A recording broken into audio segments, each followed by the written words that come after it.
தூத்துக்குடி மாவட்டம் வேம்பார் தென்மேல் நகரில் நூற்றாண்டுகள் கடந்த புனித தோமையார் ஆலய சப்பரபவனி நடந்தது.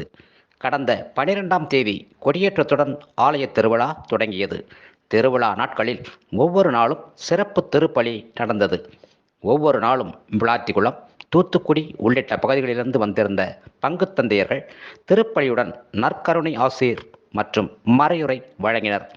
புனித தோமையாரின் 105வது ஆண்டு ஆலய திருவிழாவின் நிறைவு நாளான இன்று தூத்துக்குடி மாவட்டத்தில் பிரசித்தி பெற்ற புனித தோமையார் ஆலய சபரபவனி காலையில் துவங்கியது. பக்தர்கள் வெள்ளத்தில் வீதி உலா வந்த சபரம் மாலையில் கோயிலை சென்றடைந்தது. பவனியின் போது நேர்த்திக்கடன், கும்பிடு சரணம் போன்றவற்றை பக்தர்கள் செலுத்தினர். ஒவ்வொரு நாள் விழாவினையும் தென்மலை நகர் அமைப்பினர் சார்ந்தவர்கள் செய்திருந்தனர்.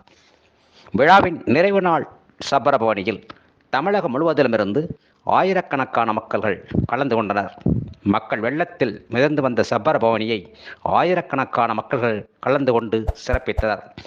விழா ஏற்பாடுகளை தென்மேலி நகர் கிராம மக்கள் மற்றும் பல்வேறு குழுவினர், அமைப்பினர் செய்திருந்தனர்.